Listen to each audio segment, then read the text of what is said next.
And we are back. It's Gridiron 360. As always, this is Bill. I've got Dave with me. All right. We are jumping into a recap of Week 5 in the National Football League. El Fútbol Americano is what it is called in Spanish, so I learned from studying with my daughter last night for Spanish quiz. Welcome to Gridiron 360 Deportes. Yes. How do you say gridiron in Spanish? Gridiron? Gridiron. Anyways, love it. Love it. All right, we're going to dive in today and talk a little bit about what happened this past weekend. Last night was Monday Night Football with the Browns 49ers. It is Tuesday morning. Some things to go over, and we're going to run down the slate and the results, talk about how we did on our over-unders and our spread picks, and focus in on some of the bigger games, mostly divisional matchups of the weekend. So let's start right out the gate with Thursday Night Football, my friend. We'll start with Thursday, where we had the Seahawks at home against the Los Angeles Rams. The over-under on this game was 49.5.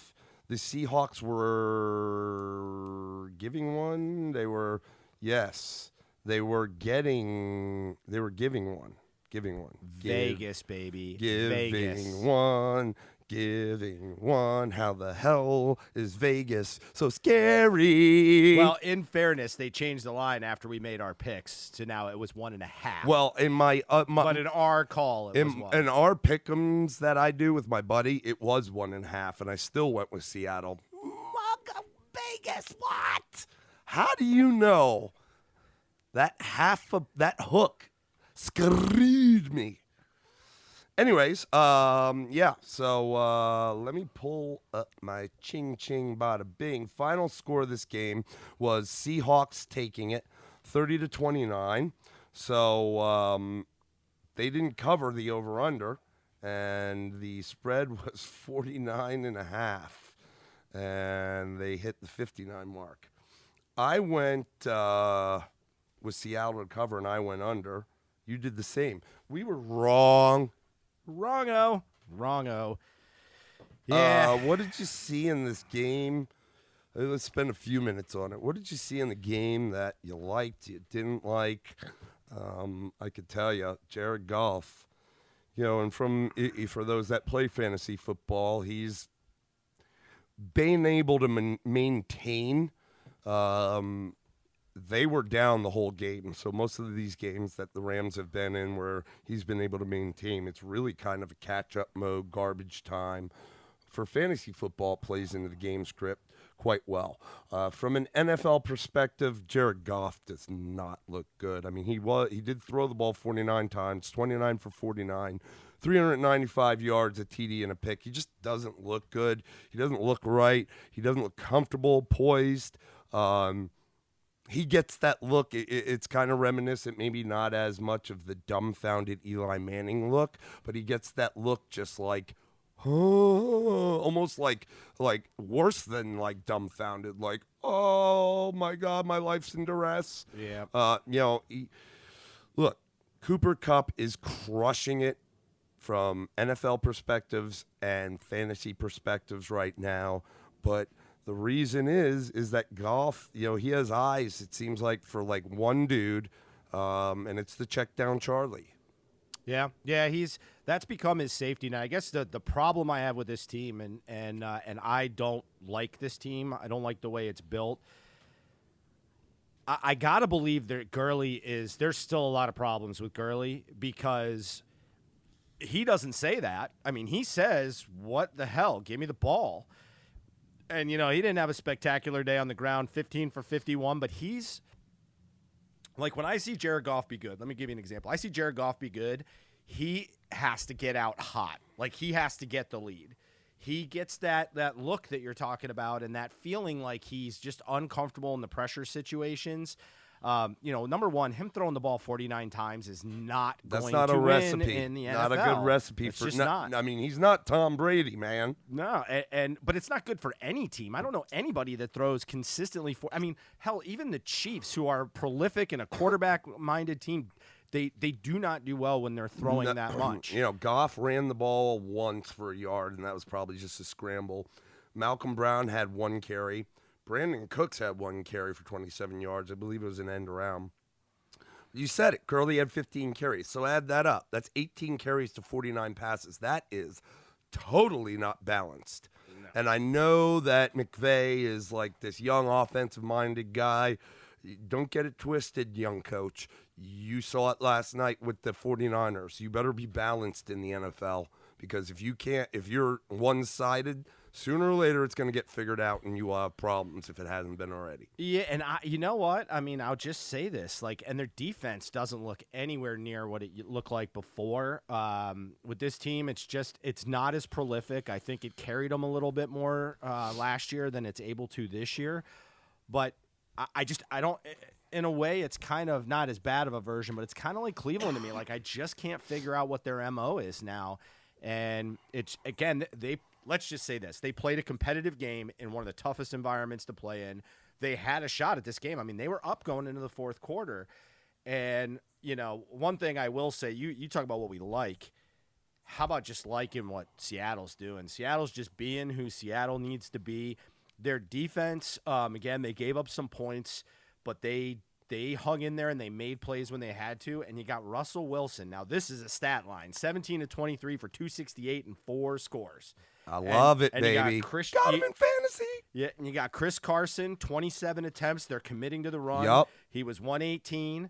He moved the sticks. And then Russell Wilson doing it a little bit with his feet, spelling them a little bit with Penny. Not a huge workload or a great game, but just that ability to spell them. And most importantly, spreading the ball around. I mean, they got four from Disley, 4 from Lockett, 2 from Metcalf, 2 from Brown. Yeah, from Brown. Everybody's somewhere between 35 and 80. Yeah, he doesn't have eyes for one guy, and that's the problem with Goff. It's I know he's not been in the league as long as Russ, but I mean, he just sooner or later, you don't expect the guy to regress. You expect him to get better and to start to get better at these things about checking off multiple receivers. And there was times, and again, I have Kupp in my fantasy league. I love him. He's a killer from that perspective. But there was times in the game where there were other guys open. And, Brandon Cooks, who's been borderline non-existent the majority of the year, had 1 catch for 29 yards. And I can tell you there were a couple times that he threw it to Goff that I saw Cooks not getting double. I mean, maybe not have been wide open, but not being double covered. Might have had even a half step where a decent enough quarterback could just throw him open. And he's just, the ball's not going downfield with this team. And with Gurley not really doing Gurley things, it's a problem, man. Yeah. They've lost an identity that makes them dangerous. And I think this is a matter of the NFL, and this happens a lot. The NFL, and I say it collectively, figures out how to get in somebody's head or how to beat them, how to attack them. And I think they figured that out. And I think a lot of teams are willing to give up yards to this offense, like you said, like Cooper Kupp, if they can get him behind this, behind the chains a little bit, and they can kind of force him to make bigger plays. He hasn't shown the propensity to do that consistently. Who's that? Goff? Sorry. Yeah, Goff. And, and then you've got Seattle, which here's the thing I love about Russell Wilson. The guy's eyes never, even when he's running, never stop looking downfield. And that's why you see him spreading the ball around. He is quick with his progressions. He is mentally very, very intelligent in the NFL game, highly underrated. But what I like about him is he's not a me-first quarterback. He's not a guy you got to go give $140 million to and then say, hey, throw it 50 times a game. But keep in mind, there was that whole talk preseason about him. Maybe, he needed to. They needed to pay him. I don't think it was anything outlandish for the type of quarterback he is. Shit, I was like, let's bring him to New York. But I would take him in a heartbeat. But the guy, you said it, man. Like, he's got an unbelievable head for the game at quarterback. Yeah, and I've seen this. I mentioned it before when we were talking about it. In the prep on this. I've seen this guy do this since he was in college, and I mean 2 different ones at that. Yeah, and he tormented teams with that, and he's a gamer. I love him. If you want to put the ball in somebody's hands at the end of a game, there's not too many guys besides your Hall of Famers that you'd want to have out there, and he's probably on his way to that. He's great. I like he really him. is a good character too. Yeah. I like Russ Wilson. Man. He does, man, and he's living the good life. You know, and now and keep in mind, there's a lot of talk about the Will Dissly guy at tight end. He, wasn't a tight end that is a pass-catching tight end necessarily coming out of college. Initially, more of a blocking tight end, but has really showed on his skills. He's not super athletic, but he's got good hands. He works really well with Russ. And Russ, his game is just, even after these years, he still continues to impress. There was one play where Dissly was the defender was draped all over Dissly. And Russ puts one over the shoulder, literally right in the bread bag. I mean, like, it wasn't a deep throw. It might have been 10, 15 yards. But to understand how hard to make such perfect throws, and it was a great play by Dissly. He had to do a little bit of readjustment on the catch. But he was helped out a lot by the fact that you just got to make sure your hands are right there and just squeeze. And when I see passes like that, just seeds, just friggin' dimes at any level, even at the NFL. I know a lot of these quarterbacks are really good, but it just still, just amazing. Just amazing. And, they did end up having a little more of a battle. It started out, it seemed like they had pretty good control of the game, even though the Rams kept answering. But, they took it to them, and their Seahawks are 4-1 right now. Rams are 3-2. The only reason the Seahawks aren't leading the division is because you got the Niners, who are 5-0, and we'll talk about them later. So, and that's an impressive situation going on there. Yeah, I think something too, just to drop in there, and this is a pretty impressive stat line, is there's a lot of talk about how the Legion of Boom is dead, which obviously all the guys that were part of that, are all gone now. You got Sherman somewhere else. Now you got Earl Thomas, who's the guy from Vatek that retired. Fuller? Cam Chancellor. Oh, Cam Chancellor. Cam Chancellor. They had, 1, 2, 3, 4, 5, 7 pass defenses. 7. 5 of those coming from their secondary. That's a huge number in the NFL. That is huge. To give you an idea, the Rams had 1 in this game. Not only that, they had the pick. This is a defense that's changed. It's morphing, but it's working while it's morphing from what it used to be. And there's talk, can Clowney be the guy? Clowney's putting together a very good year. He's just getting there. He's just getting comfortable in his role with that team. It doesn't matter if it's the same position or he's used to playing, that edge rush position. It's a different team, a different scheme. You got to know how you work with the players around you, and he's just getting started. And you're right. They're morphing, because what I've seen thus far this year out of Seattle, the weakness really on the entire team was their secondary. Yep. And you just said it. They're starting to try to adjust. They may not have the Legion of Boom, but they're making the adjustments necessary so that secondary isn't a sieve. Yeah, and their linebacking core has been tackling machines between KJ Wright, Kendricks, Wagner. They are cleaning it up. And Shaq Griffin at the safety spot has been, you have 4 tackles from the safety position. Corner. He's a corner, yeah. McDougal's the safety, the strong safety, and Thompson. Now they've got him playing that. And he's like, here's the whole thing is, it's a team, I believe, that goes into every game knowing that they can win, and they are especially dangerous at home. I just like, to me right now, this is the best team in the AFC or the NFC West. I think even better than San Francisco. I know we'll talk about that and we'll debate that a little bit. But I think this is the best team, and this is one of the top probably 3 teams in the NFC right now. Well, I don't know exactly if they're the best in the NFC West. I mean, obviously records isn't that way, but what they have over the 49ers right now, for the most part, from the coaching staff down to the entire team, is the pedigree. They have the experience to get to the postseason and what it takes to get there, and then know how to win in the postseason. And that's something, this Niners team, as exciting as it is, for the most part, from the coaching staff all the way, general manager, all the way down through the team, it is fairly a newer squad. A lot of young guys out there, big, early draft picks, and we saw them come to fruition, but it is, they don't have the experience that the Seahawks have had. No, and I mean, if you think about it too, this is an important thing. You mentioned the playoffs. What better way to develop a team for the playoffs than to be able to win close games? And this is not the first one they've won close. They went out to Pittsburgh, and Pittsburgh played an aggressive game against them. Granted, you had Roethlisberger get hurt in that game, but they went out there and they won on the road. I mean, those are games that don't get a lot of press, and you kind of look at them and go, well, maybe they're not as good, but they did that.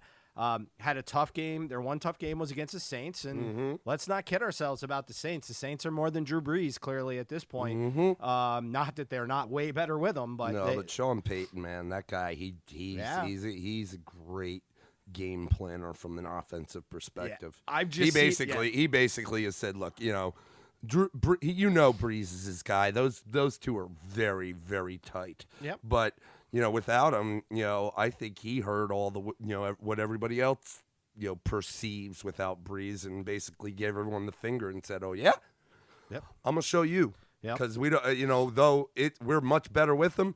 It's not like we can't do our thing without. Yeah, we are a team, and that's impressive, and that's going to be an interesting play as the year goes on. All right, well, let's move on to the next game. Your boys, the Chicago Bears, taking on the Oakland Raiders. This was a Raider home game, right? But London, it was in London. Let me jump on the over-under and the spread. It looks like the over-under was 40, and the Raiders were getting 6 points. Let's see. I went under and took Oakland to cover. You went over. Or no, you went under, and you too took Oakland. Final score of this game was Oakland 24, Bears 21. So we both got the spread covered. And what did I say? The over, and it was over. It was a 40. Is that what I said? Yep, yeah, 40. So it went over. It's your team. You lead us off, man. Well, okay. I'll put one thing to bed. Chase Daniel has no business being a starting quarterback for the Bears. Now, I'm not telling you, Does Mitch he have Trubisky, business being quarterback in the NFL? Because I've always questioned that, even when he's been the second, third string with the Saints, with Pittsburgh. I don't know. Since he was in college, and then he got drafted in the NFL, I never saw what people saw in Chase Daniel. No, I mean, let me say this. He is brought in for a very specific role, and I would say after this year that role is probably over, but it's to help tutor a younger guy in an offense that Chase Daniel will probably be a guy that'll be a coach. I think that was the MO with Kellen him. Moore. Yeah, like that's the idea behind it. I think this is the last year. I think the Bears really need to consider youth and developing another young quarterback. You got to kind of live that Patriots lifestyle of always having that next guy up. And what's the worst you do? You trade him later on and recoup some draft picks. The reality was the Bears defense was awful. Josh Jacobs wiped his hind parts with the Bears defense. They just looked poor. So, look, the Bears' defense is great. We know that. But is this a recipe on how to attack them? Is running the football? Well, it'd be tough to say that, though, because you got 4 games already, and nobody ran on them in the 4 games previously, including a Green Bay team that's a pretty good team. I don't know if it's a recipe. I certainly would try it. Don't get me wrong. I would try it. They got the ball. I watched the game. They got the ball out very quickly which, again, any attacking defense, that's good to do. But the simple fact was they just didn't handle it. It didn't help. We had Akeem Hicks come back, and I think it was either the first series or the second series. He went back out with an elbow problem, and it's still up in the air whether they say it's not season ending, but it sounds like it's going to be a while, and he is a beast up the middle. But that being said, there was no excuse for the way that they played. None of them wanted to talk to the media, including Khalil Mack. This was I was excited because, there was all this talk about how motivated he was. I certainly won't pin this on him. He made some plays. Some of his tackles, the few that he had, were him going to the other side of the field and chasing a guy down, which that's not going to get you a win. The simple fact is the Bears need to figure out how to run the ball. Their offensive line is a disaster right now. And the scary part is they were very good last year, and they have very limited injuries. Kyle Long looked horrid in this game. So they have not figured out their running game, and Chase Daniel is just not good. I mean, I hate to break it to you. He's just not. I kind of look around the NFL whether he could be a backup or not, but there are not many teams that are winning with a backup unless your backup surprises a la a Minshew or something like that. Right. It's just the way the NFL is. Well, statistically, Daniel was 22 of 30, 231, 2 TDs, 2 picks. David Montgomery, 11-25 for 1 TD. Allen Robinson had a decent enough game, 7 receptions, 97 yards, did score twice. He was great in that Left game. him on the bench in fantasy football. Good talk, Russ. From the Raiders side of the ball, Card efficient, but nothing spectacular. 25 of 32, 229, no TDs, no picks. But Jacobs, 26 carries for $123 and 2 TDs. The other thing is from a passing perspective, the ball was spread around a bit. Darren Waller didn't see as much, he saw as many receptions as anybody else. Trevor Davis and Foster Moreau also had 4, but we've seen Derek Carr kind of go to him a lot.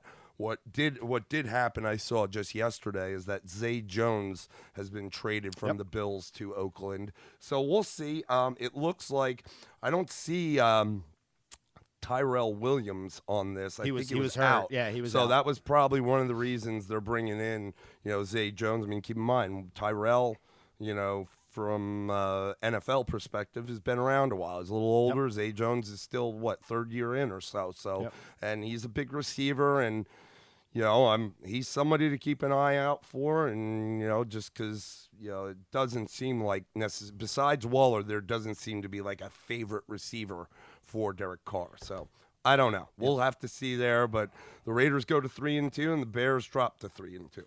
Okay. Next game we are going to cover is the Jags. Jacksonville travels to Carolina. The over/under was 41. The spread was Carolina was giving 3.5 to Jacksonville.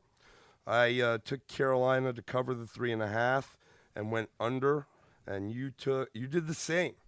Final score 34-27. So we win on both fronts there. Nice. Yep. Picked up one.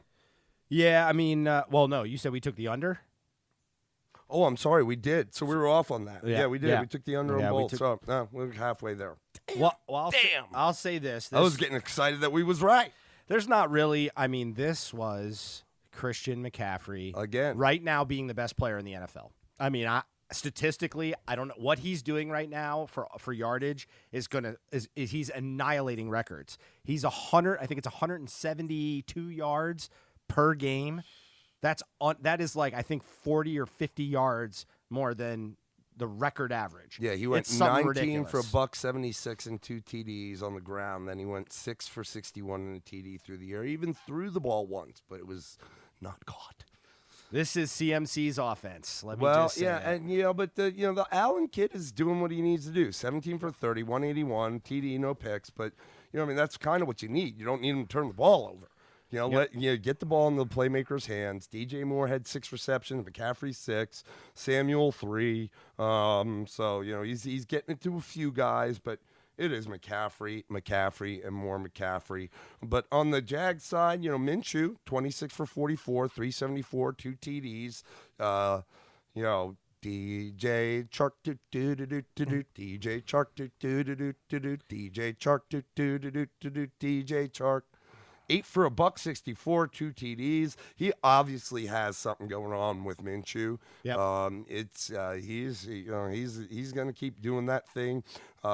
It's kind of sad because, I mean, really, if you look at Minshew's day, I mean, again, Good day. it goes back to throwing the ball too much. They threw the ball too much. But that being said, Fournette had 108 on the ground on 23. And you know what? I think he should have run for 30 times in this game. maybe. But I will say this, that if you look at it, I mean, Minshew threw too much. His completion percentage was good. Wasn't great, but obviously good yards, threw the touchdowns, and also ran the ball 7 times for 42 yards. Like, there's something with this kid, and again, we'll keep saying it over and over again. I like him. I think this kid's a gamer. He's a guy to build a team around, and I think they need to get more aggressive with the wide receivers. I mean, Chark, it's good to see him coming into his own. I'd like to see him go and get a really, really strong tight end. O'Shaughnessy is solid, but he's not hurt. spectacular. He Yeah, got now hurt. he is. Yeah, he got hurt. He in got the game. hurt, so he's going to be out. But But even just more for the long term. yeah, I mean, D.D. Westbrook had 7 receptions for 82 yards, no TDs. So, as opposed to kind of what I've seen in past weeks where it's been a lot of O'Shaughnessy and Chark, D.D. got back involved. So, Minshew kid's progressing. Fournette's not the best pass catcher in the world, so I'd like to see him get him a little bit more of a safety valve. A big guy that can fight contested balls, I think, is a big help for a guy like that. But the Jags have something going here. I think they do. They got to work a little bit on their defense, obviously with this game, but there's probably some distraction regardless of whether you're hearing it about Ramsey right now as he continues to sit out for injury, air quotes reasons. So again, I thought this was a tough contested game, and I thought we saw some guys just really stepping up on both teams, but obviously McCaffrey he's on another planet right now. Yep. All right, moving on to the next game. We have the New England Patriots traveled to the nation's capital to take on the hapless Washington Redskins. Next. Yeah. It was 33-17. Let's see. I will say it was a close game. I want to say this: it was 12-7 at halftime, but it was not a close game if you were watching. Yeah, the over/under on the game was 42.5. The spread was the Pats giving 15.5, which is a ton to the Redskins. Final score 33-7 Patriots. Let's see. I took the under, so I was right, and I took New England cover, so I was right. You took New England to cover, so you were right. You took the over, so you were wrong on that. So yeah, I got one. Whatevs. Zoom. I thought Washington might score a garbage touchdown given that they weren't playing Haskins. I said it was going to be a good day in the precast for Sony Michel. Wasn't unbelievable, but he carried the ball 16 times for 91 yards. Definitely led the backfield with just under six yards a carry and a touchdown. So it was a good day from a standard of what he's done thus far this year. I think he had one other game that he had a pretty good game. It was like the second week of the year. So he got involved. Brady, 28-42, 348 yards, 3 TDs and a pick. Edelman, it was Edelman's day. I thought this could have been a Josh Gordon type day, and he was 5 for 59. But Edelman, 8 for $110, 1 TD. Colt McCoy just, not getting it done. 18 for 27, 119 yards. No TDs, 1 pick. They didn't do anything on the ground. They didn't do anything. I'm not even going to mention it. He took 6 sacks in this game. I will give the Redskins credit, though. They got to Brady 4 times in this game. Now, granted, I would have never said this would be a game where Brady would throw 42 times. No. But this is why I hate the Patriots from that standpoint is and from never fantasy, you're never going to know what they're going to do. Very hard to predict. Adrian Peterson was the lead back with 7 carries, and he got 18 yards. It's just it's not going anywhere with AP anymore, man. I hate to say it. That's it. But that's it. Lead receiver was actually Chris Thompson with 5 receptions for 17 yards in terms of receptions. In terms of production, Terry McLaurin 3 for 51. I got to say, I'm excited one day to see the Patriots play somebody with a pulse other than. If you look at the schedule, it's not happening. Yeah, it's kind of a joke, but at the same time, you play who they put in front of you. Yeah, I mean, they're destroying teams. Yeah, so it's not like you can't blame them for those things are scheduled way ahead of time. Yeah. So, but side note, headline of the week that we'll bring up is after this game. Actually, just yesterday they went ahead and gave the proverbial boot to to Jay Gruden. Yep. He is out, and Callahan is taking over. I think he's the D coordinator. He's been a head coach before, but he's taking over as the interim right now. I did hear that Callahan said he will not be starting Dwayne Haskins. So okay, I mean, like, I don't know if it's good or bad at this point. You're in the dumpster. So maybe, you get the kid some reps, because that was the problem. He had 1 year of starting experience in college, and, the guy's got to get reps, man. He's got to get the experience. And, again, at this point, they are 0-5. Of course, the Patriots, one of the undefeated teams left, 5-0. But they're 0-5, the Redskins. I know it might not be great to throw that kid out, but he's got to get reps sooner or later. Otherwise, what was that high draft pick worth? All right, here's kind of my feeling on this. Right, I'll say this: it's the right move at probably the most horrific time you could have made this decision. I go back to the Raiders, end of Al Davis, beginning of Junior with the weird haircut. This team is in such disarray, and it's in disarray because of its ownership. I mean, its ownership is a cluster. The owner is horrid. Daniel Schneider is an embarrassment to owners in all sports. It's awful. So, because here's my thing now. This is the classic example, and this would be a little bit of a rant on this, but if you don't believe in a coach enough that he's so on the hot seat that you're going to can him 5 games into the season, then my question is, because the most important relationship on any football team is the head coach to the quarterback. It used to not be that way, but it is now. And now you're going to bring in another coach, and forget Callahan. He's a stopgap, and obviously I think the guy hasn't head coached in the NFL since like 2003, back with the Raiders. And you're going to bring this next guy in. He's going to be married to a quarterback that he very well may not want, which means you're going to give 1 year for him to make a decision. And after year 2, he's either got somebody else in mind, which is totally ruined Haskins, or he's saddled to Haskins. And if that's not the right quarterback, it doesn't matter what genius you bring in.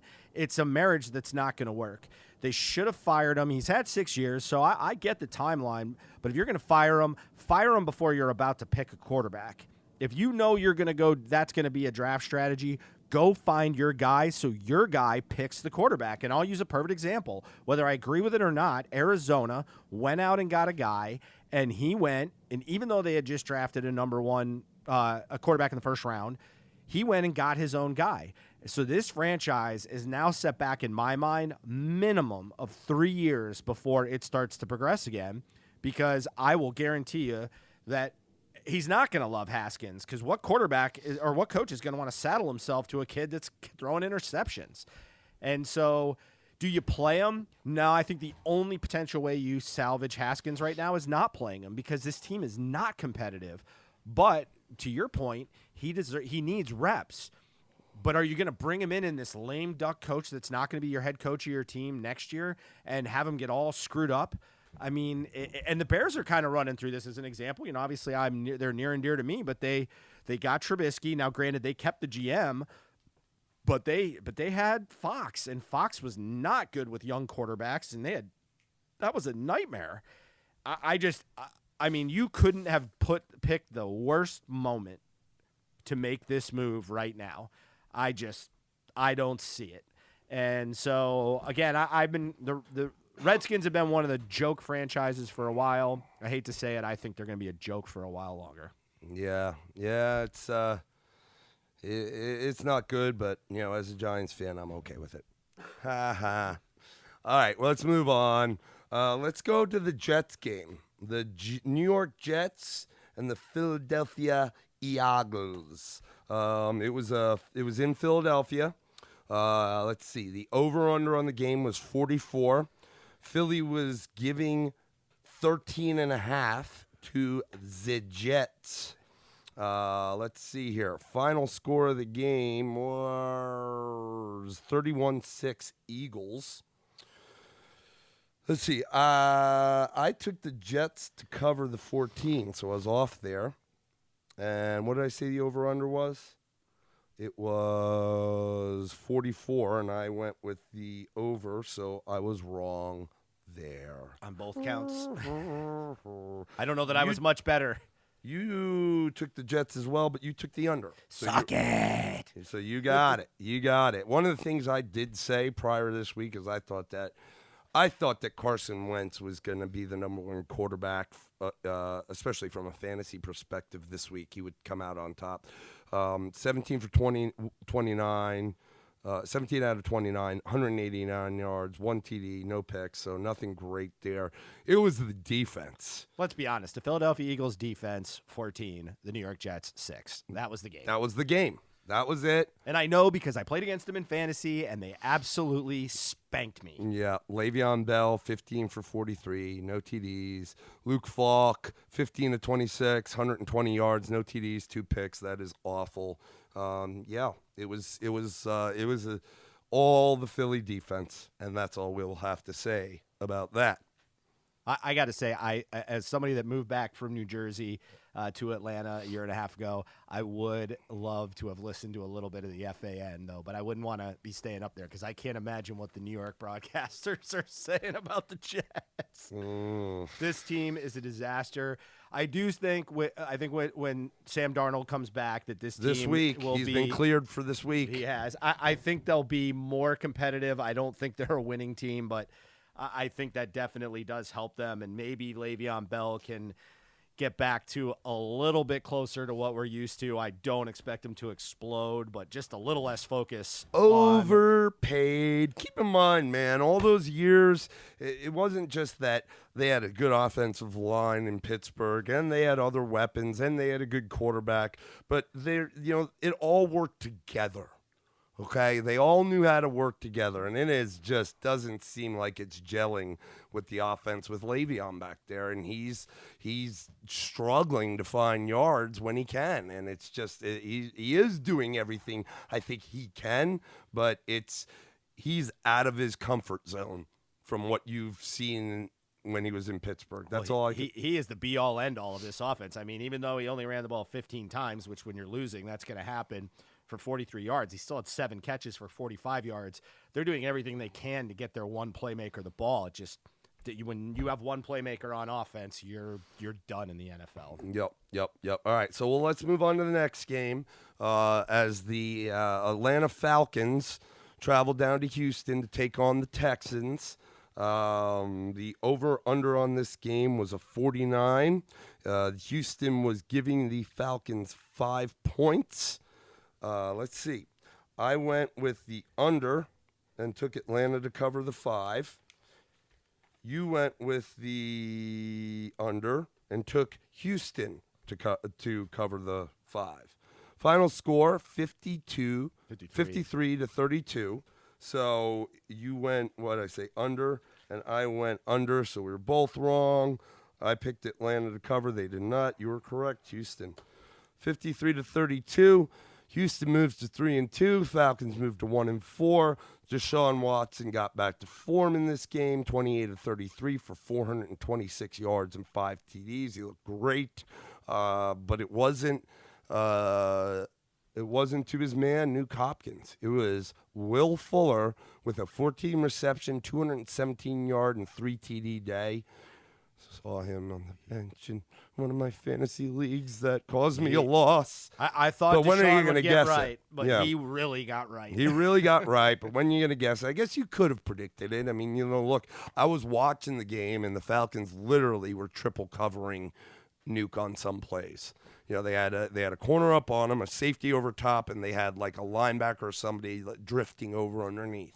So they weren't giving Nuke much, and obviously putting that much attention towards him leaves someone open, and Fuller took advantage, and Deshaun, wow, I love seeing him do that, man. Here's the stat. 4 for 47 on the ground, too. Yeah, well, here's the stat that matters. 0 sacks. That undersized Atlanta line is not going to do a lot of damage, especially with an athletic quarterback like that, and they kept him clean. And when he's clean, 28 to 33, 426. 5 touchdowns, my friends. 5. Matt Ryan, 32 of 46, 330 yards, 3 TDs, 1 pick. You know, it's all in desperation, man. Calvin Ridley had 5 for 88 and a TD. Sanu had 5 for 42 and a TD. Austin Hooper 6 for 56, no TDs. Is there anything you want to say as I'm rolling down these? Where's Julio?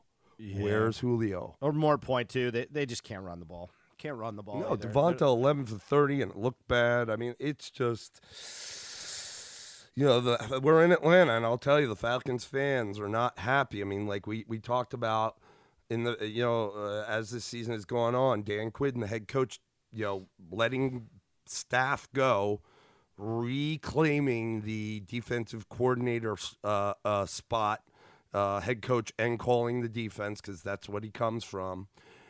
And they get 53 dropped on them. Well, it's working. It's just working for the other 31 teams. That's correct. So, you know, I don't, just like college, I'm not sure, even with the Gruden thing, that I agree with firing a coach during the season.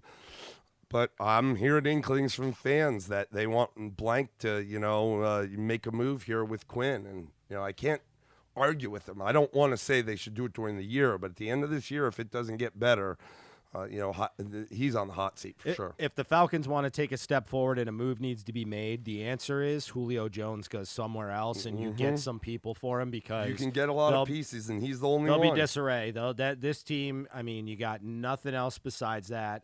You keep Calvin Ridley because of his youth, but you got to be willing to. I have to go look at what the cap situation is with Matt Ryan, but you know, you probably need to start cutting bait with that too as well. This is just not a good football team, and there's nothing really redeeming. I don't really know. Their defense doesn't really.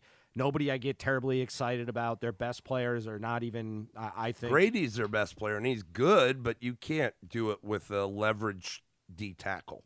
He's not like a run-stuffing D tackle. He gets in the backfield, and that's great. But yeah, he needs pieces to go with help. him. Yeah. You need help, and does seem to be some talent around the field, but it's just not working. I don't know. Maybe they're not that talented. I mean, I think Deion Jones is a good linebacker. I think Keanu Neal's a good guy, and it's just not working.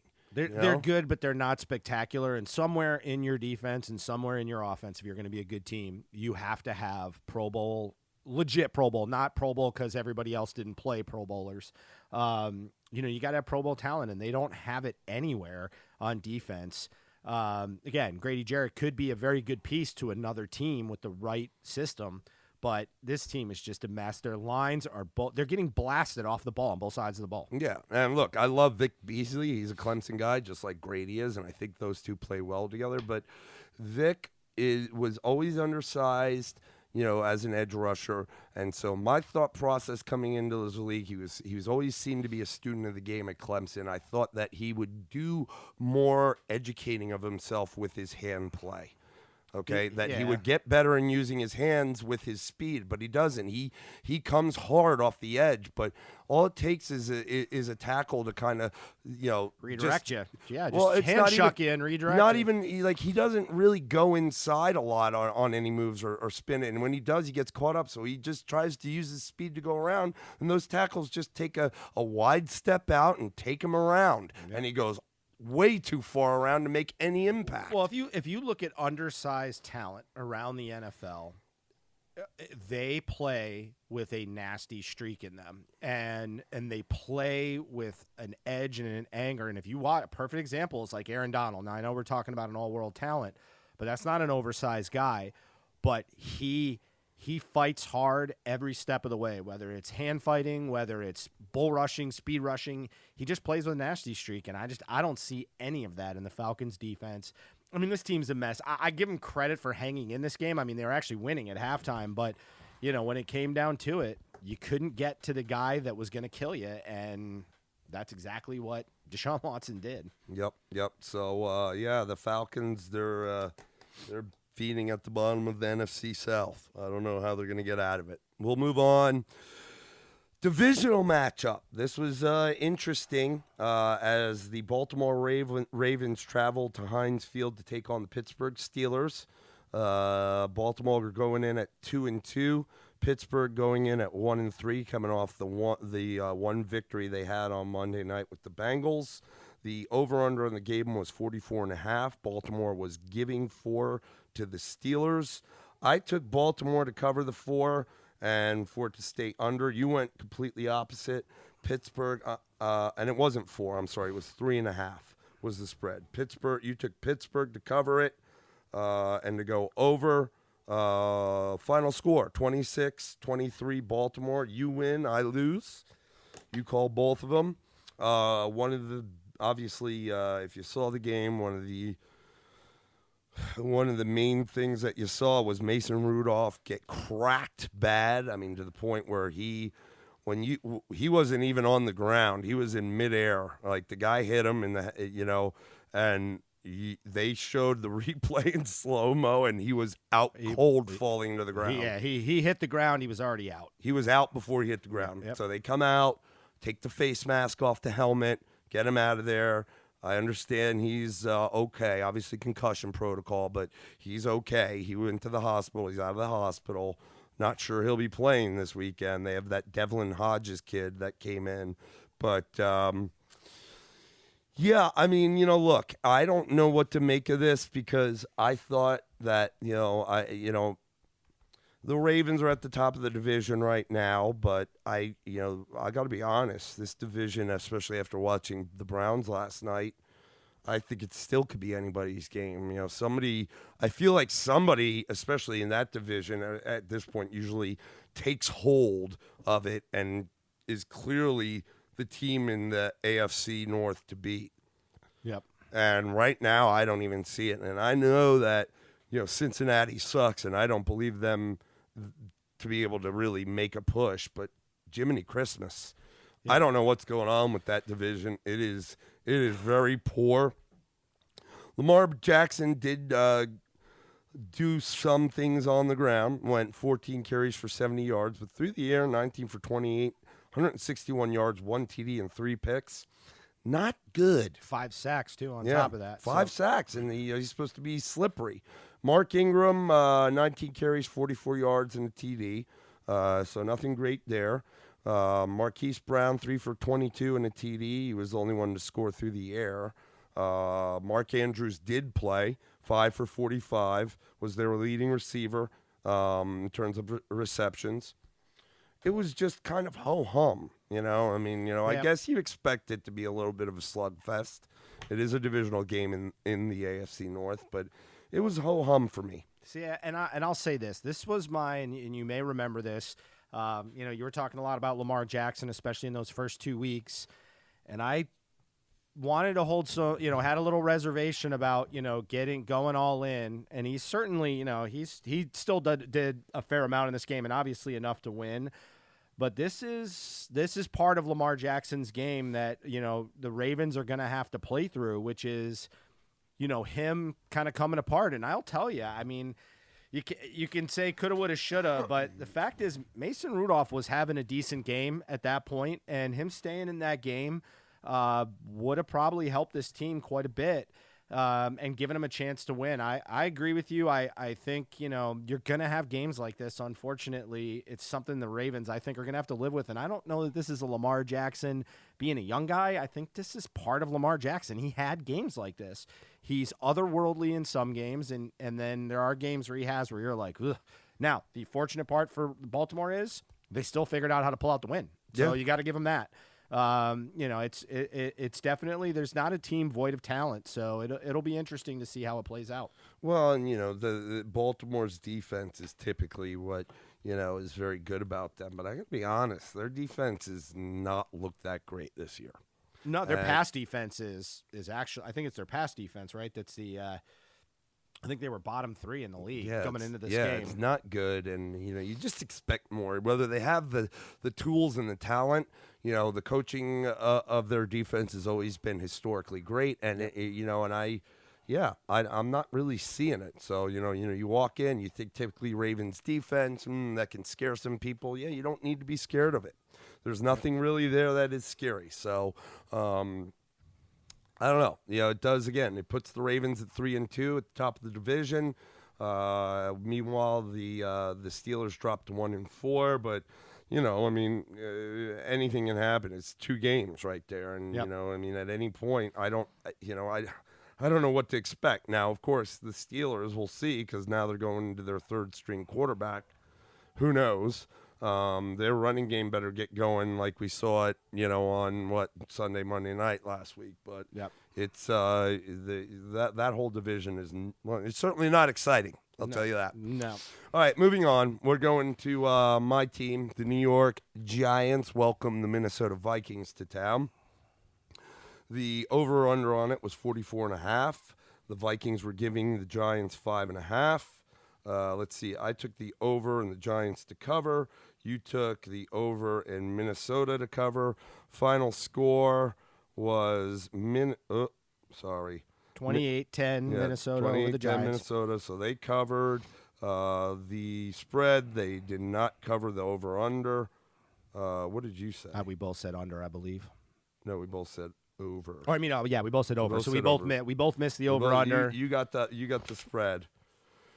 Not really. The unfortunate thing I think in this game is my man Wayne Gallman, who was doing a good job in lieu of Barkley being out, also gets hurt, goes out with concussion. We are hurting. It does not look like we travel this week Thursday night to New England. It does not look like Barkley will be back. You got Wayne out in the 2nd string spot. You got Sterling Shepard dealing with yet another concussion in like a 4-week span. This is trouble. He's had multiple concussions here. This could lead to the end of the guy's career. Golden Tate, not even involved in his first game back. 3 receptions, 13 yards. Evan Ingram, 6 for 42. He, too, might be out for this game against the Patriots. Daniel Jones, 21 or 38 for 38 out of 38, 182, a TD and a pick. It was ugly. It was ugly. I'll say Thielen this. got in the end zone, twice? It was first time seeing the end zone, and he saw it in full. 7 for 130, 2 TDs. Dalvin was 21 for $132. Didn't see the end zone, but also saw 6 for 86 through the air. Kirk Cousins obviously did better. I hate the fact that it was against my team because I think that guy's garbage, but very efficient. 22 of 27, 306, 2 TDs, no picks. I thought, let me say this. I thought Daniel Jones did better against a defense that was ripe to try to confuse him, especially as the weapons started falling apart on him. They went Dalvin Cook, but we knew they were going to throw the ball into the end zone because this is this mirage game for Kirk Cousins. Next week, I think they play the Eagles. Look for Kirk Cousins to come back to Kirk Cousins numbers. I don't buy it. I think this was an easy game in a sense for him to be able to do that. And it got easier as players started dropping. I thought, they had to throw the ball way more than they wanted to. Daniel Jones, it wasn't the most efficient day. But I thought he played within himself. He got sacked 4 times, so that's tough, a kid, but he hung in there. And again, he lost his running back. I mean, it was a mess. And so, I would expect that to happen to a lot of teams that lose that many weapons. But I like I'll be honest with you, I came away more impressed with Daniel Jones in a game like this than I probably would in a game where he played like against Tampa or something, just because of him being able to maintain in a tough situation. Again, I think Minnesota is a mirage. I really do. If you could stop the run, I think this team's in deep trouble. And I think if they even get to the playoffs, I think you'll see them as a one and done. Yeah, the whole thing with Stephon Diggs. I mean, it's a distraction. You know, I mean, like either he gets over it or they move on from him. I don't really care, but I appreciate you saying that. I do think Jones. I mean, he's solid. He'll be fine.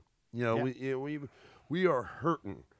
And even with no weapons on offense, I still think just him and with Barkley back, we could be okay and we could find a way to do some things offensively. But on the defensive side of the ball, especially in the secondary and in the linebacking core, we're not able to stop folks to keep our offense in the game. And that's really where we're hurting. The Giants, historically the defense is what we're so great at. But it's been a while, man. And I'm hoping we'll get back to that. I don't disagree with the first-round picks the past 2 years, especially on the offensive side of the ball. It's been necessary, but we really got to look at figuring some things out on defense. Again, I say it, we don't have an edge rusher, man, and it's causing a lot of problems because, though I think our secondary is poor, you can't cover anyone forever unless you got somebody rushing that quarterback. And I don't think that the offensive line for Minnesota is that great, and I don't think Kirk Cousins is that great, and he beat the crap out of us. So, Moving on, another divisional matchup as the Tampa Bay Buccaneers roll down to the Superdome, take on the New Orleans Saints. The over-under was 47 in this game. Saints were giving Tampa 3.5 points. Final score, New Orleans 31, Tampa 24. I took the over and Tampa to cover, so I got the over. Was wrong with the spread. You took the over and New Orleans cover, so you got them both. You and fire. Go ahead. Yeah, I mean, here's the thing is, when I look at this, I would think, okay, we had another Winston day. But really what this was to me, and you could see it in Winston's stats, is a team that couldn't figure out how to run the ball. Saints continue to play a bend-don't-break type of defense. Winston was sacked 6 times in this game, but didn't turn the ball over, and that's the thing I'd look for from him. He had 2 touchdowns through the air. His completion percentage wasn't awesome. But again, with no running support whatsoever, what really reared its ugly head in this game is Tampa Bay going into this game had I believe it was the number 1 rushing defense in the NFL. But they're number 29, I believe, in passing and number 29 in scoring defense at like 29 yards or points per game. It happened again. They just got passed all over. They didn't get any sacks in this game. So you had, a guy, like Barrett getting kept off the stat sheet, even though he's having an unbelievable year. He only had 2 tackles total, 1 solo. So this is a team that, I think the defense and the running game let them down. And I guess in a way that kind of bodes well for the long term of, potentially re-signing Winston so they don't have to go back to the drawing board. But they were competitive. And, you can say whatever you want about the Saints and Drew Brees, but Bridgewater played a really good game. And he's going to start getting expensive for the Saints to hold on to because, he's 26 of 34, 314, 4 touchdowns, 1 pick. Didn't get a ton of help on the ground. They were effective, but not, monsters. Kamara was 16 for 62. I'll tell you this, Michael Thompson continues. Michael Thomas. I mean, everybody knows they're going to chuck the ball to him, and, man, that dude catches the ball all the time. 13 targets, 11 receptions, 182 yards, 2 scores. Just a fantastic day. Alvin Kamara, again, gets in the passing game. It's just a team they built a lot more balance, I think, than people thought they had. And I will say, just look out for this team when Breeze comes back. I mean, you're not going to put him on the bench, but the best part now is you don't have to play him too fast if they can keep this pace up. They can take a couple of losses between now and playing and him playing and still be in really good shape in this division. So pretty interesting. I thought this is the Saints Peyton continuing to show why he is a coach that's got a long tenure and the Bucs. Surprisingly, I would have thought Winston would be the nuclear bomb in this, and he wasn't. No. Look, we said it just a few minutes ago. Obviously, Breeze and Sean Payton extremely tight. Payton loves his guy, but Breeze not being there, and everybody kind of like, the Saints are in trouble. Like I said, Payton turned around and basically gave us all the finger and said, "Oh yeah, I'm going to show you. I'm going to show you." Because they've ripped off a couple wins without him that have been quite surprising in my mind. And, right now it's that division's taking form with the Saints up top and the Panthers sitting right behind them. I think Saints 4-1, Panthers I think 3-2, if I'm not mistaken. Yep, I believe so. But, it's starting to those two teams are separating themselves from the Falcons and the Bucks. Now, we've seen some impressive things, honestly, from the Bucks this year that I didn't think I'd see, mostly on the defensive side of the ball. But as you mentioned, Winston's not been a complete disaster. He started off a little rough, but he's definitely shaping up. Chris Godwin continues to blow it up. Mike Evans didn't even have a reception. He didn't. I don't even know how many targets, but didn't have a single reception. Meanwhile, Godwin, 7 for $125, 2 TDs every week. This guy has had like at least a touchdown, if not 2. Is pushing close to double-digit receptions. Is pushing close to 100 yards. Preseason, from a fantasy perspective, he was high up on the wide receiver rankings ADP-wise. I thought he was decent. I didn't see what everybody was talking about. Boy, was I wrong. I mean, like, this guy he's turning into something else. Yep. So, good for him. I definitely think the Bucks aren't a team that, that people can look past just because that defense, I think, can hold them in games, and they have some weapons to score. But really, the Saints, it is impressive without their leader doing what they're doing. Yep.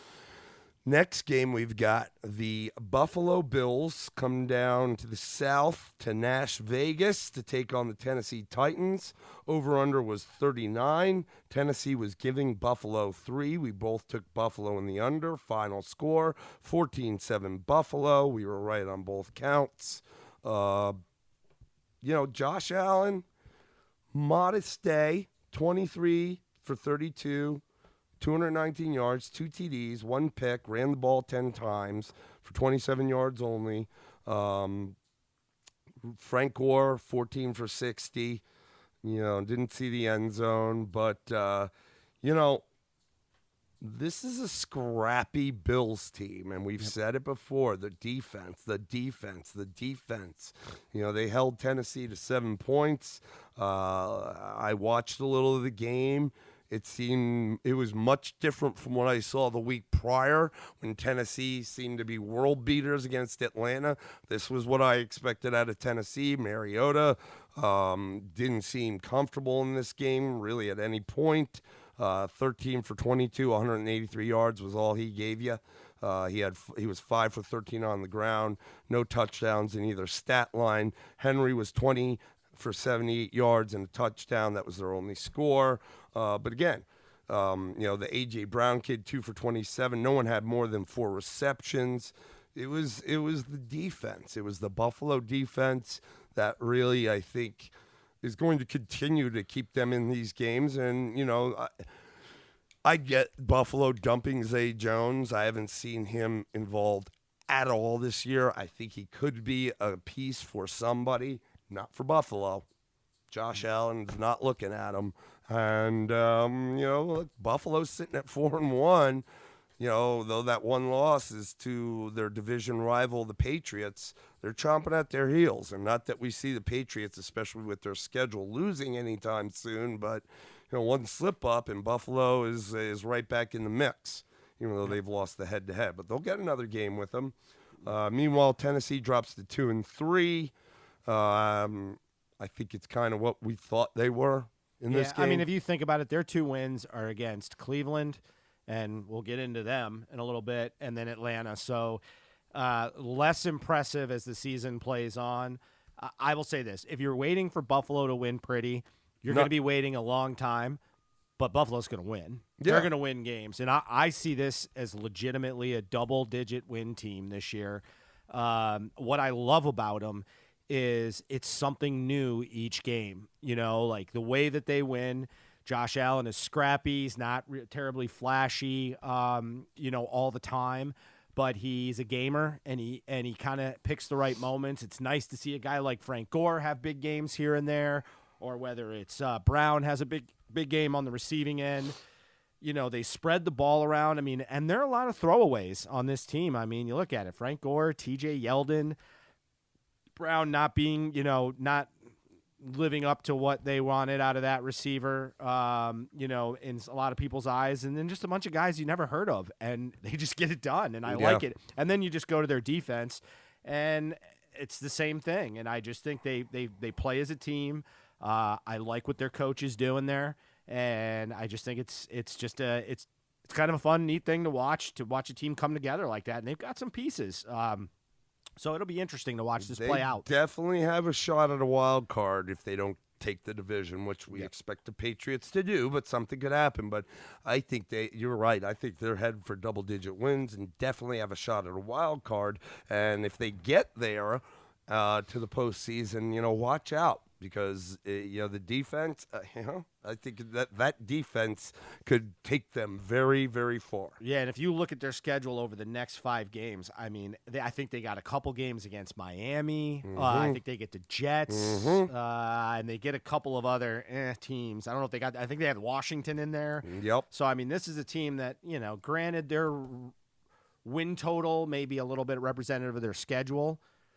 You play just like the Patriots. You play who's in front of you, and that's great for them. Shot because we play that whole division. The NFC East does, as a Giants fan. So they will have to face the Cowboys and the Eagles. Yep. At some point, who are going to be good teams, and it could be great resume builders. Yep. All right, moving on. The Arizona Cardinals traveling to Cincinnati to take on the Bengals. It was an over/under of 47.5. Cincinnati was giving Arizona 3. Final score, 26-23 Arizona. So a push on all fronts because it was a 3. Okay. And we both took the under, so we were both wrong, weren't we? Let's see, 49, yeah? Yep. We just missed it. God, how close is Vegas? The Cardinals get their first win of the season. Like I said, the Bengals and that offensive line are poop. Yep. Poo. Let's see here. Kyler Murray, 20 for 32, 253 yards, ran the ball 10 times for 93 yards and a TD. That's probably the more impressive stat line. David Johnson, 17 carries for 91 yards, also had 3 receptions for 65, didn't see the end zone. Did he get I think he had a little back thing crop up. Yes. So we'll have to keep an eye on that. Hopefully he'll be all right because I have him on one of our returns. Andy Dalton, 27 of 38, 262, 2 TDs, no picks. Joe Mixon. I thought this was going to be a great game for Mixon. Modest. 19 for 93, but didn't get into the end zone. And that surprised me. A lot of people were calling for Tyler Eifert or C.J. Uzama, the 2 tight ends, because I had said it last week. The Arizona's the team that has been giving up tight end touchdowns all season long. So that's why everybody was like, oh, especially from a daily fantasy, go Tyler Eifert. He didn't see the end zone, 2 catches for 14 yards. I actually was thinking in my head, Uzama was the guy. He was 2 for 16, no touchdowns. But the reason was, after watching the Steelers game on Monday night, I kept saying, I hear it with Eifert, but I'm watching this game, and it seemed like Uzama was on the field more. And that was true. And I saw it again this week. Uzama saw more snaps than Eifert, which is why I went that route. But neither of them saw the end zone, so what does it matter? Higher scoring than I expected, so obviously both defenses are garbage too, as we kind of suspected. I didn't expect this many points in the game, to be honest with you. I didn't see where it was going to come from. Yeah, and I think the reason why is kind of looking at this is both quarterbacks played a clean game from an interception standpoint, and they didn't get sacks. So really, it was like one. Yeah, you're right. So I mean, I think that helped push the points. I thought defense might come to play a little bit more in this one. Again, it kind of played out like I expected. Just to your point, not as high scoring. Like I expect Mixon to have a decent day. I expected both Dalton and Kyler Murray to have solid days because again, I didn't think the defenses were awesome, but. I think the thing about the tight end is if fantasy people are talking about tight ends for a couple of weeks and how bad Arizona did, God knows their defense is listening. Yeah, I hope their defensive coordinator is listening. Yeah, I think they're starting to figure that out. These are 2 teams kind of, just struggling at the bottom, and somebody had to win. And, it was a relatively clean game, not turnovers, not heavy in sacks. So, it is what it is. Yeah, I guess the most exciting part of the game was, you did kind of see some things that you saw from Kyler in college when he got loose and started rolling. I mean, he was scooting around. He's quick, fast. He's scooting around, and again, he carried the ball 10 times for over 90 yards. So and scored on one of them. So that's part of his game. Yep. I actually expected to see more of that to this point this season. This is actually the first game I really feel like his legs were an impact in the game. Well, again, I think he's fighting a battle pretty much on his own, and this is a game where he didn't have to. He got a lot of productivity out of David Johnson. Larry Fitzgerald continues to, beat Father Time and still had 6 catches for 58 yards, and he's about as good a security blanket as you can get. So they had the balance. I think it was a time where a team really didn't have the horses probably to shut that part of his game down. If they get him more tools to work with, I think you'll start to see that evolve further in the future, which, I hope they do. I think he's an exciting player. He's kind of a fun guy to watch. Yep. All right, moving on to the next game of the day, a divisional matchup as the Denver Broncos travel down to Los Angeles to take on the Chargers. The over-under in this game was 44.5. Chargers were giving Denver 6.5. I took Denver to cover and the under. You took the Chargers to cover the 6.5 and the under. Final score 20-13 Denver. So we both had the under. You were off on the spread, taking the Chargers as they lost. I took Denver and they won. So I got one right on both sides. Party time. Party man, new king in town. I'll say this. Here it is. Phillip Rivers had one of the crappiest games I've seen him play in a long, long time statistically. But I think there is something to the fact that even though they weren't playing great, but they were playing solid, screwing with the Eckler for Melvin Gordon. Eckler still did well in the air, got 15 receptions in this game. But they changed their MO mid-season, and it didn't work. Melvin Gordon was completely ineffective. Eckler only ran the ball 3 times, and he was ineffective. And so Rivers is having to chuck the ball everywhere. And, it was – and, I mean, the Chargers are in trouble now. Like, this is not something you see out of them. And I just think, Denver's – there's all the reasons for them to beat Denver in this game. Yeah. And it's not like Flacco was lights out. I mean, he only had 182 yards, 1 touchdown, and 1 interception. But they ran the ball well. Lindsey was effective. And even Freeman was effective, too, as well. This was just more of trash. In my mind, this game was kind of garbage. And and that's the kind of the scary part is, because they also laid an egg in Detroit. They were crappy in Detroit. And Denver and Detroit are not, I'm sorry, they're just not two great teams. Well, I mean, Detroit's record is what, 3-2, 2-2, 3-2. But Denver is, they were walking into this game 1-3 or 0-3, 0-4. Sorry, 0-4 walking into this game. Yep. It's a Charger team that walked into the game 2-2, a chance to get on the plus side in their division, and at home. And it's just maybe it is Phil's time, just like it is for Eli, just like Roth. I mean, he's been a 300-yard-a-game guy. I know. To me, the bigger part to this is they changed something that was working, and I think that was a big, big, big mistake. You don't try to get it. I mean, Gordon's got to earn his spot back. It's not like Eckler's been playing horrible. No. Go ask the fantasy folks. They love the guy. And, I mean, obviously he did great through the air, 15 catches, but think about that. Almost half of Phillip Rivers' passes are to a running back, and that's scary. Keenan Allen was abysmal in this game. No. And he was the number 1 receiver coming in. Mike Williams had, a little bit of impact. But, yeah, dude, you can't it perplexes me a bit because if Gordon – regardless of if they got the contract done or not, which they didn't, they said they're waiting until the end of the season. It is something they have to address because his contract's due. But with the success they've had without him, I know it's Melvin Gordon, but man, like save yourself a little bit of cash maybe, or don't you have that in the back of your mind? Maybe apply those monies elsewhere because maybe you can cut bait with Gordon, not even have to pay him. You're doing well without him. No, well, and here's the whole thing is what I say to you is here's a guy saying I'm worth all this money. Make him earn it. Don't give it back to him. I mean, you just don't. I look at it, and it's very much to me just like Le'Veon Bell last year with James Conner. The question was, is Le'Veon Bell going to get the ball back if he comes back? And I think as well as Conner was playing, I think Pittsburgh would have rode Conner. I mean, they would have made Le'Veon Bell earn that back. That's kind of what I think with their team. And that may be part of the reason why he stayed gone all year. But, I mean, it wasn't there, and it seemed like they were trying to force something that wasn't there. And then in turn, you got Phillip Rivers trying to figure out how to run this offense. It was a bad recipe. It was a bad mistake. It's a coach that I really like, too. Out and there, Lynn. yeah, but man, it was a bad look. Well, I'm curious to see they're getting a gift and getting Pittsburgh coming to their house with a third string quarterback, but I'm not sure they can win that game. Look, I don't.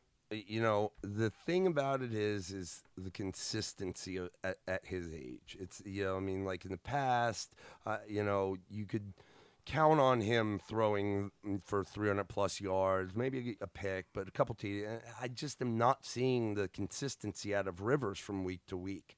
And that, to me, kind of is an indication of maybe he's on the backside of his career.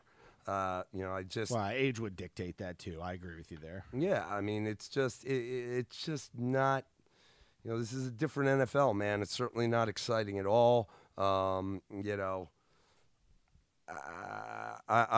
don't know what to say about this team. I think they have weapons on offense. Their defense should be good, but it's like they are struggling.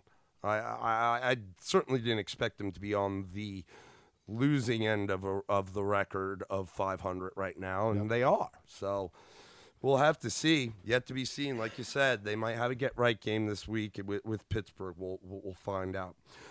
Moving on to the Dallas-Green Bay game. Green Bay travels down to Jerry World to take on the Cowboys.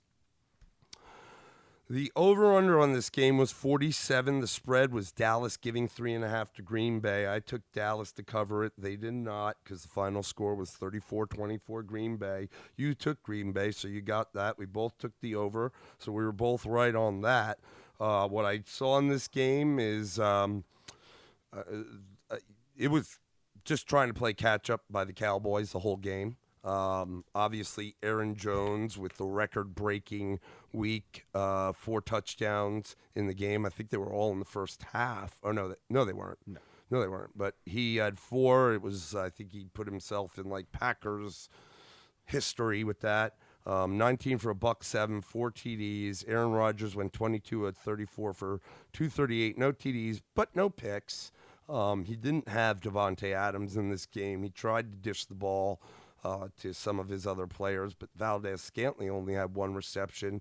Jimmy Graham had 3. Geronimo had 2, dropped a few. Aaron Jones, again, not just on the ground, but doing it through the air, being the leading receiver with 7 receptions for 75 yards. From fantasy perspective, he absolutely went crazy.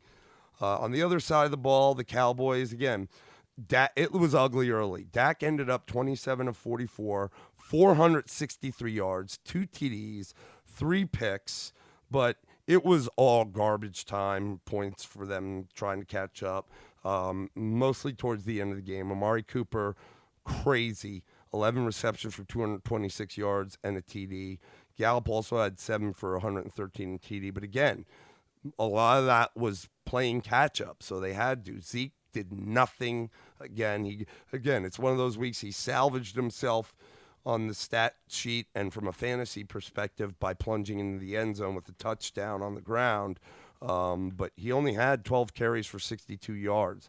Not a bad average. Maybe they should have carried the ball more, but the game script didn't dictate them or allow them to do it.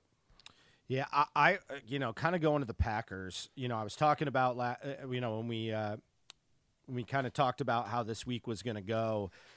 I looked at the Bears and the Packers, and I thought I still think they're the 2 better teams in the division, but they were both flawed. I think the Packers are figuring things out, whereas the Bears are exposing more flaws as they go along. I mean, what I like about this game is, Aaron Jones did have 4 touchdowns, but it's not like he exploded on the ground. He was effective and efficient, 19 for 107, so well over 5 yards a carry. Obviously, he did some good things through the air, but this is a game where they went into a hostile environment against typically a very good defense and were able to just play an effective game. Their defense played strong when they needed to. Yeah, they had 3 sacks on Dak. They had 3 picks on him. Yeah. You might say that and Aaron Jones was solid and efficient. I will go the other way on your comment though. He did explode. I mean, from the way he ran the ball, when he got through those holes, he was blast off, bro. There were a couple runs where if he had a hole or he managed to scoot through that front, he was just exploding into the linebackers in the second. Right, but I'm just saying it's not like he got 4 touchdowns and he had 2, a 45-yard run and a 7-yard run. My point is not to diminish what he did, but it's not like he had some astronomical statistics from a yards perspective. He was very good at what he did, and it worked. And that's kind of my point is, when is the last time you saw the Packers win a tough game and Rodgers doesn't throw for a touchdown pass? That's a good recipe for them. They had one other game this year. It might have been somewhat like that, where it was more of a ground game. But I agree with you. But I mean, this is Dallas. Yeah, I agree. Yeah, I mean, so to my point though is, if they can win this way, that bodes well, because it's not like Aaron Rodgers can't take over a game if he has to. So I think they answered more questions. As much as I hate that team, it's a good look for them, and I think, taking this Dallas team that I think is struggling to figure itself out. After the game against the Saints and now this, they got a lot of question marks, and that's kind of going to be the thing. And this is the great part about the NFL is it's amazing how it changes from week to week to week. I mean, people were MVP for Dak Prescott, after 3 weeks. And now all of a sudden he's coming back down to earth. And this is a guy that can throw interceptions, ill-timed interceptions. We want to love these guys so much and be like they're the be-all, end-all. And then, you see it slowly but surely. I mean, Lamar Jackson, another one that was really hot coming out of the gate. And now all of a sudden some things are changing for him. And it's how they handle these changes over the next 5 weeks that are going to determine whether they get into the playoffs, and when they get into the playoffs, where their seed's going to be and how effective they're going to be. Because I believe were both of those games that Dallas lost, I think was the Saints game. I think was at home. Yes. Yeah. So they've lost 2 at home. That's which is 2 not brutal usually, home losses for them. Yeah, it's not usually something you see. But So good on Green Bay. I mean, Green Bay looks mighty tough. Right now. I mean, we had talked a lot about the LaFleur Aaron Rodgers relationship, and I got to be honest, it's starting to it kind of gel, man. Yep. Whether Rodgers likes it or not, that this was a ground game instead of behind his arm, I really got to imagine he did like that. That it's crazy if he didn't. Yeah, I mean, to know that he's got that in his to count on, and then he can do his thing. They're a team that you better watch out. If they continue to get better, and their defense did look good, I know that Dak put over 400 yards on him, but again, he was sacked 3 times. He threw 3 picks. They were just he had to. They were playing catch up the whole game. Yeah. So. Those numbers statistically don't really tell the story of the game. Yep. Sunday Night Football, the Kansas City Chiefs welcomed the Jacoby Brissett Indianapolis Colts down to their house. The over-under in the game was 56. Kansas City was giving Indy 11. Final score, Indianapolis giving the Chiefs their first loss of the year, 19-13. We both took Indy, so we were right there to cover that 11 points. I went over, you went under, so you hit that one, and I did not because it was way lower scoring than I expected. You want to start out on that one? Yeah, I mean, this game was kind of hard to figure out because you'd expect, a really efficient game for Kobe Brissett. In this game, and he was all right, but I mean, he had a pick and that was it, and he was little low, probably about 60% for 151 yards. Marlon Mack had kind of a somewhat of a rebound here with the 29 carries, so he kind of carried the load for 132. And he was banged up. They didn't know if he was going to play this game. He went into the game banged up. Yeah. And man. Mahomes put up the yards, had a touchdown after a no touchdown performance the week before, but he was sacked 4 times. He was hurt in this game. I believe his ankle is the issue again. Andy Reid came out, I think yesterday or today, said they think he'll be fine, but it was that same ankle that he was injured like 3 weeks ago, and it reared its ugly head, and he was limping around, but he played through, man. He played through. But they couldn't get it. They couldn't get it done. They just struggled, and just drives broke down, and didn't get any help from the running game, really. I mean, Mahomes was the best rusher at 3 for 17, because he had Williams go 9 for 23 in this game. It was just ugly performance. And there was what happened there, because I see Anthony Sherman was 1 for 2 yards. I think he's a fullback. Mecole Hardman was 1 for -6. That was an end around. But that is it outside of Mahomes and Williams. So where was the Darrell Williams kid? And moreover, where was LaShawn McCoy? He only had 2 catches for 23 yards. So there's something had to have been going on. It was a bizarre game in my mind. I just watched it. I couldn't figure out what the hell was going on. It seems like this is a game based off some of the statistics I'm seeing that the Chiefs would win, maybe not big, but win. But they just couldn't get it done. Well, Kelsey, 4 receptions for what? 70 yards. Mm-hmm. He's their go-to guy. But can I ask you a question?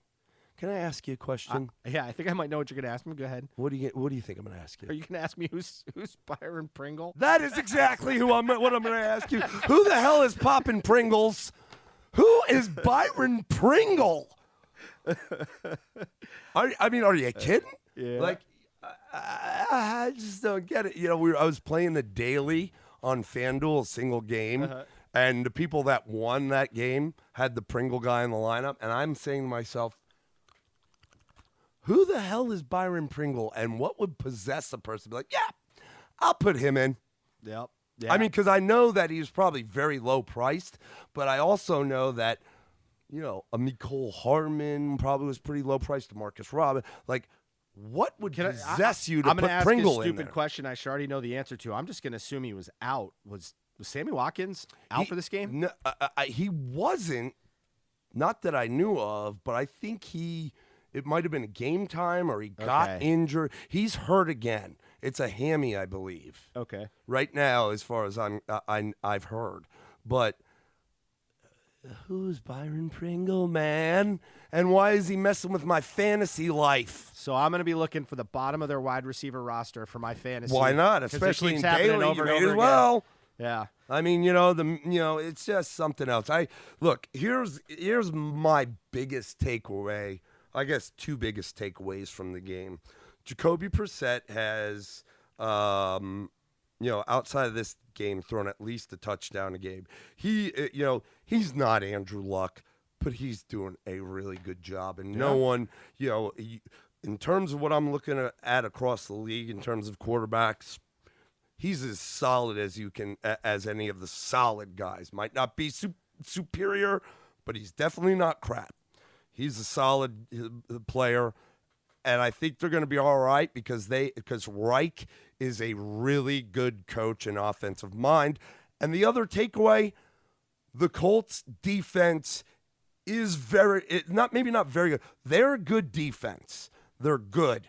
They too are solid. Okay, very underrated, man. Yep. I mean, like, you're talking about the Chiefs here, man, and they held them to 13 points. He held Mahomes to 1 touchdown through the air, man. Like, that's the Chiefs. When's the last time they put 13 points on the board? I think they showed a stat in the game. They've scored 20-plus points in, like, every game for, like, 17 games. Yeah, I mean, I got to get back all the way to Alex Smith. I mean, they were putting up huge points with him. He was his MVP. So, again, and this is in their house, and, so this win, to me, is on the Colts defense. Well, let me say this. You brought this up, and you said he's a good coach. I got to say, I don't know that there's a better coach in the NFL since the beginning of last season than Frank Reich. And I want to think about what this guy has been through. Yes. This guy was a second fiddle afterthought coach with a team that had already been put together for someone else. Yep. And he comes in, and it's kind of like, I guess we'll give it to you because you're the last one left. He goes, 10-6 last year? I think they were 1-5, I think, starting the year off. Now, granted, Andrew Luck has a fantastic season. Then he comes into this year with high aspirations to be a big winning team, gets absolutely his legs taken out from under him with the Andrew Luck situation in week 3 of the preseason, right? It was week 3? Week 2, week 3, somewhere in there? Yeah, and here he is taking Jacoby Brissett and beating good teams. I mean, granted, they got 2 losses, but, man, I got to tell you, if this guy gets him over 500, much less gets him to the playoffs, I don't know how he's not coach of the year. Most amazing thing I've seen. And, I mean, this is a guy, look, I kind of think he's lived a career being the afterthought. I remember this is the guy that rode behind Jim Kelly all those years, but won them some very big games to get to the Super Bowl, 4 years in a row? Yep. So, I mean, I love that guy. I do. I mean, there's an Andy Reid coaching tree guy. I mean, amazing. Listen, you say if he gets them to 500, they're going to easily be over 500 the way I look at it. And they very easily could win this division with the Titans at 2-3, the Jags at 2-3, and then they and the Texans at 3-2. And I love Deshaun and Nuke and my Clemson boys on Houston, even though I'm a Giants fan. That's my adopted second team, and the only reason I'll have a second team to follow in the NFL is because they're in the AFC. But we've seen the struggles with that offensive line for Houston, man, and I've seen struggles on their defense. As a matter of fact, I look at all these teams, the Jaguars, who, when you look at it off the cuff, maybe beginning of the season, they should be the best defense in the division. I don't know so much. I think the Titans are a stingy defense, but the best defense in this division is, I think, hands down, is Indianapolis. They have an extremely great shot, in my mind, of making the postseason again, just for the mere fact of the division they lay in. Yep. And, and if they do that, and obviously they're able to take care of, the team that a lot of people expect in the Super Bowl on their own turf and not doing it through a shootout, doing it from the defense stopping that offense, and they get them again like they did last year in the playoffs. We may be writing a different narrative, and wouldn't that be crazy that the Chiefs beat the Colts last season in the playoffs with Andrew Luck at the helm, but Indianapolis goes to the playoffs and beats the Chiefs this year in the playoffs with Jacoby Brissett at the helm. If that happens, then the whole thing about Luck saying Jacoby's a really good quarterback and they'll be fine, all that, all the question marks, if they haven't already, and certainly by that point, and if that happens, done. Jacoby Brissett can continue his career. He has been a backup for his career thus far. He could continue as a starter. He's still young. I mean, they have a real shot still. I thought, the whole world thought Andrew Luck's gone, bye-bye Colts. Yep. It's going to be a while. They're going to need to get them build back up. I don't think so. Let's wrap this with the Monday Night Football travesty that I saw last night, or maybe not, or the Monday Night fireworks, you could say. Yep. As the only other team undefeated in the NFL besides the New England Patriots is the San Francisco 49ers. Cleveland Browns go to San Francisco. Over-under was 47. San Francisco was giving Cleveland 3.5. I took San Francisco to cover and for it to go over, so I got them to cover, but wrong on the over. You took Cleveland to cover and go over, so you missed on both those. Last time, Cleveland. And, we saw Cleveland come off of this, high-powered win in Baltimore the week before. San Francisco was on a bye. We weren't sure about who San Francisco really was because, and granted they were undefeated, but let's be honest, thus far this year, they played the Buccaneers in one, they played the Bengals in one, they played the Steelers in one, so they were 3-0 going into this game with 3 wins against really losing record teams, so you didn't know what they were. Not that the Browns were unbelievable, but you expected more. They just took them to the woodshed. I said it before we got on the cast. A really good offensive line. Yes, a really good offensive line. Plus, they run a 2 tight end set with that really good offensive line. Plus, they roll with a fullback, Kyle Juszczyk. And that, my friends, is old school smash mouth, ground and pound football. And they run the ball very well, very effectively. They get it done. Now, Breida comes out, first snap from scrimmage, rips off an 80-yarder. Wow, that's great. But that's not what I'm talking about. They were picking up positive yardage every time they snapped the ball. And it might not have been these huge blow-up 80-yard scampers, but just able to pick up 3 yards, able to pick up. It's 3rd and 3, and if they wanted to in their own territory, we can run the ball. We can run the ball and pick up those 3. They are getting it done, and they're for real. And what that team, who's the GM there? It's the safety, John Lynch. John Lynch. Wow, man. I tip my hat. He's put together a good little roster there. They've made the right moves. They've made the right draft picks. Bosa was all world last night. You saw the whole, and they went on and on and on about, the Oklahoma-Ohio State game and Baker winning the game and playing the Oklahoma flag on the O in the horseshoe, and Bosa playing for Ohio State at that time, getting his revenge all over Baker last night, doing the flag, blah, blah. That's whatever. But it was awesome. Yeah. I mean, the fact of the matter is I see a very old school type team, even though they have a head coach who is offensive minded in Shanahan that runs he can run he schemes really well. Yep. For offenses. And what we saw with him when he was here with the Falcons was really much more on the air, through the air. But this team, he's doing a great job with the assets he has. All the running backs were doing well. People may run out and pick up Marquise Goodwin because he looked great last night. From a fantasy perspective, pump the brakes on that, y'all. Don't do that just yet. And the other thing is the Pettis kid, he can't catch a cold, bro.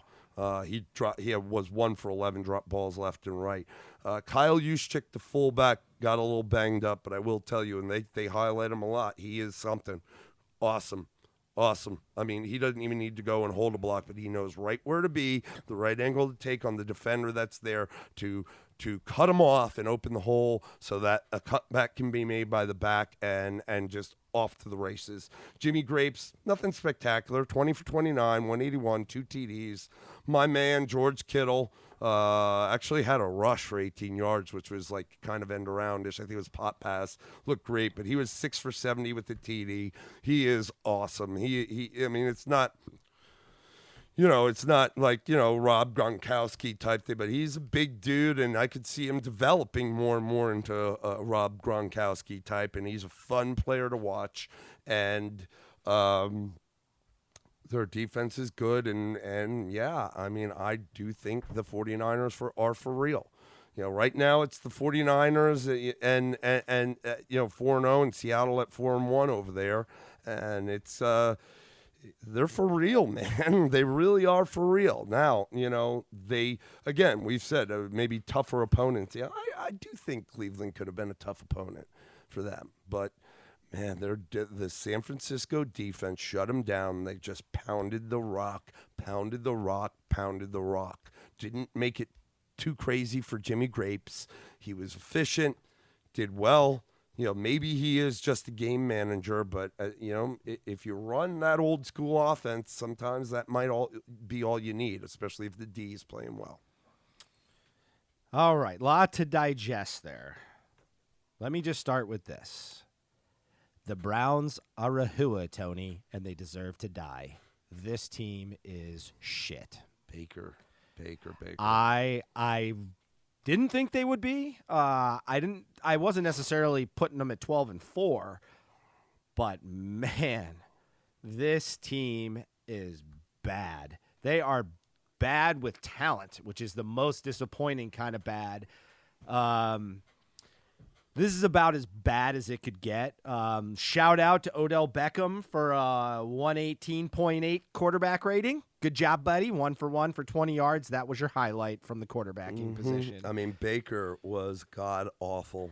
I love the new progressive commercials. I got to admit, I think they are a hoot. And I like that he's doing them. And this is an arrogant kid, and he's doing some fun things. It's a little humbling to see him do those. That's fun. Yeah. That's fun. But that's a TV commercial, and he better keep doing them to get paid because I got to be honest with you. But I don't want to. I'm not ready to hang all of this on him. He certainly is the tip of the spear. And 8 for 22, 100 yards and no TDs. But 31 points. Let me just say this: the San Francisco running game outgained the entire Cleveland offense by 50+ yards. Out of control. I'm sorry, defense has got to get it done. I'm going to tell you this. I'm going to say it now. And I'm gonna go on a limb. I told you at around week 5, I usually pick a team that everybody's in love with, and I'm not sure they're the superstars. I think that might be San Francisco this year. They play in a tough division. While the Rams do not look particularly awesome to me, they are a team that can beat them. And I think that Seattle is the best team in the division still, even though I understand they're undefeated. So, again, I disagree on the Rams thing, bro. Okay, with that defense, especially that defensive line and Goff. Fair enough. That's going to be a problem. Fair enough. That's why I sit here to say it. It wouldn't be out on a limb if I didn't go out to the end of the limb. I like it. And we'll see. I mean, I could definitely see where this team could go 12-4, but there's something about it that I don't know. I just don't love now. I mean, but I will say this: Cleveland.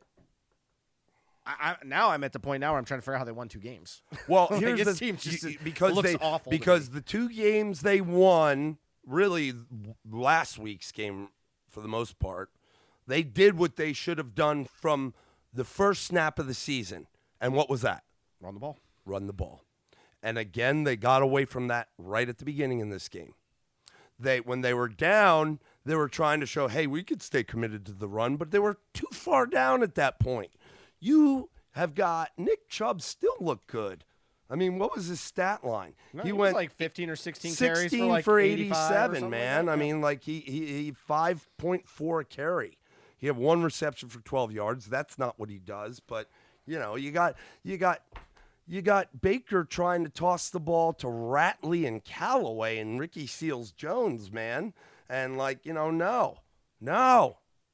Yeah, but better yet, stop somebody. Don't give up 21 points in the first half. Don't give up an 80-yard touchdown on the first play from scrimmage. I mean, I heard all about how this defense was going to be a lot better, and you see flashes of what's their DN? Miles Garrett. You see flashes of that. Mac they got Wilson. this secondary they spent all these first rounders on. Yeah, but they're all out. I know, but I'm just saying, you can only. I mean, you got Sheldon Richardson, who obviously has come back down to earth in some of his better days with the Jets, but the point is, you paid all that money for Vernon. I don't know. I watched this. I don't know. Cleveland, you're dead to me. I'm not picking you ever again. Are you ripping your sleeve? Yeah. I mean, not that I was high and mighty on you, but Jesus. Yeah. I mean, I think you at the beginning of the year, you were expecting them. You had said something thinking they were going to be the ones to take that division. I thought they could definitely compete. Yeah. I mean, they were on the rise, at least the way it was looking. But I also thought they would play within themselves. I thought it was going to be more of a Nick Chubb show. Man, how many times I got to say put the reins on this kid? And yet the game plan is not good. When I watch it, it's not a good game plan. It's not helping him hide his deficiencies and accentuate his abilities. It's like, hey, kid, go out there. Here's a stick. Here's a couple of bottle caps. Draw a play in the dirt. and then run around for 10 seconds until you do something stupid. Like, that literally is what I feel like sometimes watching that offense it's about. And then the defense just doesn't get it done. We'll see. I'll admit, I make that pick with the fact that I was highly impressed by San Francisco about them maybe not being that team that's, I don't want to say they won't be there and in the playoffs, but I don't think they're going to run away with the division. I think it's kind of, I could see them maybe getting in as a wild card. Just my opinion. I know that's stats right now don't back that up. So that's why it's kind of a little bit of a far out there pick. But I just, God, Cleveland, Jesus. Where you at? Where you at? There's no wonder people don't want to live in Cleveland. Yeah. It's no wonder LeBron wanted to leave. Holy crap. They're awful. You guys are awful. Yep. I don't even know what to say. I'm verklempt. Yeah, well, it was something, dude. But I do think that San Francisco might be for real, and they will be. They may not run away with the division, like you say, but they're going to scrap all the way to the end and I think they have a good shot at making at least a wild card. Detroit and Miami were on a bye this past week, so that's going to wrap it up, and we'll get this out and up as soon as we can. Hopefully things continue to move in a way we think, but this has been a kind of a nutty season. And, you're going to see some of those teams that weren't very good in the past year or two maybe make a push for the playoffs this year, and that's kind of the NFL we're in. Those teams can go from worse in their division to getting into the postseason. So we'll keep it rolling. We thank you for listening. Have a great day. Life's the same, I'm moving in stereo. Life's the same, except for my shoes. Life's the same, you're shaking like tremolo. Life's the same, it's all inside.